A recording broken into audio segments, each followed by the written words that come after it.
मैं झारखंड और झारखंड वासियों को जगा रहा हूं, उठो जागो और अपना इतिहास जानो और अपने इतिहास को लिखो।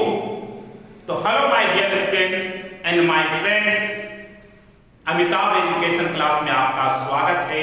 और आज हम लोग पढ़ रहे हैं झारखंड का इतिहास का सेकेंड क्लास।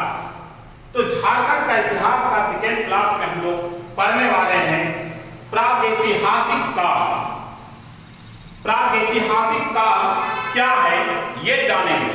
तो सबसे पहले हम लोग जानेंगे छोटा नागपुर पठार क्षेत्र में मध्य पाषाण काल और नव पाषाण काल के पत्थर के उपकरण और माइक्रोलिथ की खोज की गई। यानी मध्य पाषाण काल और नव पाषाण काल के उपकरणों की खोज की गई। जो उपकरण यहां पे मिले पत्थर के उपकरण, जो पत्थर का जो पत्थर के औजार होते थे, ठीक है। ये जो है आपका माइक्रोलिथिक्स मतलब पत्थर का ब्लेड पतला किया हुआ रहता था पत्थर का, जिसको किसी चीज को काटने वगैरह के लिए यूज किया जाता था, ठीक है। अब वहीं पे सेकेंड नंबर में बात करते हैं तो प्राचीन गुफा चित्र भी मिला है, ठीक है। प्राचीन गुफा चित्र ये भी आपका मध्य पाषाण काल का चित्र गुफा है, जिसमें चित्र मिला था प्राचीन गुफा चित्र। ये आपका हजारीबाग जिले वर्तमान में जो है ये हजारीबाग जिले में पड़ता है प्राचीन गुफा चित्र। ये आपका 9000 से 5000 ईसा पूर्व के मध्य में बनाया हुआ चित्र था। आगे बात करते हैं थर्ड नंबर में 3000 ईसा पूर्व से अधिक पुरानी सिद्ध महापाषाणों का एक समूह, उस पाषाण काल में रहने वाले का एक समूह पुंकरी बरवाडी बड़का गांव में उनका अस्तित्व मिला, जो है, ठीक है। कहां पे है तो बड़का गांव, पुंकरी बरवाडी बड़का गांव में है। किस काल के तो महापाषाण का एक समूह जो हजारीबाग से 25 किलोमीटर की दूरी पे बड़का गांव क्षेत्र में पुंकरी बरवाडी में स्थित है, ठीक है। वहीं पे अगर हम बात करते हैं दूसरी सहस्त्र शताब्दी ईसा पूर्व के दौरान, ठीक है, दूसरी सहस्त्र शताब्दी ईसा पूर्व के दौरान तांबे के औजारों का उपयोग छोटा नागपुर पठार में पाया गया। पहले पत्थर के औजारों का उपयोग मिला, ठीक है, लेकिन अब दूसरे सहस्त्र ईसा पूर्व के दौरान जो है वो किसका तो तांबे के औजारों का उपयोग मिला। यानी कि कह सकते हैं कि छोटा नागपुर पठार में फैला था इन खोज परिसर को, जहां पे तांबे के औजारों की खोज की गई थी। ये पूरे खोज परिसर को कहा जाता है कोपर हॉर्ड संस्कृति। क्या कोपर हॉर्ड संस्कृति, ठीक है।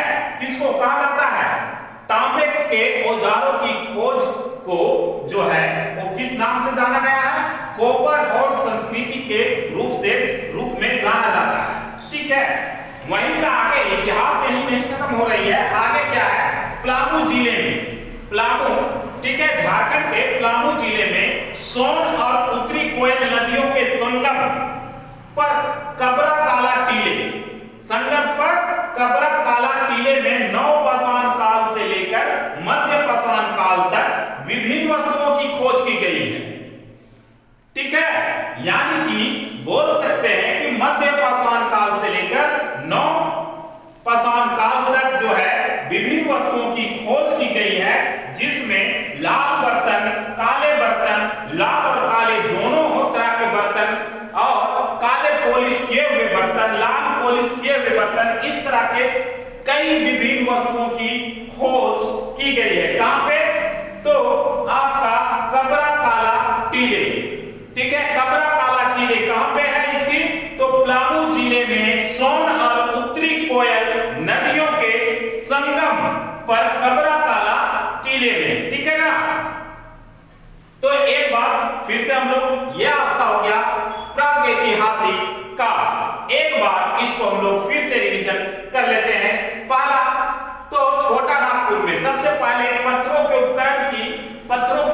की खोज किस काल में हुआ था? तो आप आसानी से बोल सकते हैं मध्य पाषाण काल और नव पाषाण काल के बीच में जो है पत्थरों का उपकरणों की खोज की गई थी। यहीं पे पत्थरों का ब्लेड वगैरह का भी खोज हुआ था, यानी पत्थर को पतला कर दिया जाता था कटिंग छटिंग के लिए। वही प्राचीन गुफा चित्र जो है वो उसकी झारखंड में प्राचीन गुफा चित्र की जो खोज हुई थी, या पूछ सकता है कि प्राचीन गुफा चित्र झारखंड में किस जिले में है? तो हजारीबाग जिले में। तो इसका जो काल क्या है? तो मध्य पाषाण काल। ये लगभग 9000 से 5000 ईसा पूर्व बना होगा। आगे पूछ सकता है कि महापाषाणों का एक समूह झारखंड में कहां पे है? तो पुंकरी बरवाडी बड़का गांव जो हजारीबाग से 25 किलोमीटर की दूरी पर स्थित है। ठीक है, आगे दूसरी सहस्त्र ईसा पूर्व के दौरान किस धातु के औजारों की खोज की गई थी? तो तांबे के औजारों की खोज हुई थी। आगे पूछ सकता है इसी में कि तांबे के औजारों की खोज को किस नाम से हम लोग जानते हैं? तो कोपर हॉट संस्कृति के नाम से जाना जाता है। फिर पूछ सकता है कबरा काला टीला कहां पे स्थित है? तो पलामू जिले में सोन और उत्तरी कोयल नदियों के संगम पर कबरा काला टीले स्थित है, जहां पे नव पाषाण से लेकर मध्य पाषाण तक का विभिन्न वस्तुओं की खोज की गई है। जैसे में लाल बर्तन, काले बर्तन, लाल और काले बर्तन, लाल पॉलिश किए हुए बर्तन, काले पॉलिश किए हुए बर्तन और इत्यादि बहुत सारे वस्तुओं की खोज की गई है। तो यह था आपका झारखंड में प्रागैतिहासिक काल का छोटा सा विवरण। तो आप कमेंट करके अपना राय जोड़ देंगे। फिलहाल के लिए आप मुझे इजाजत दीजिए। जय हिंद, जय भारत।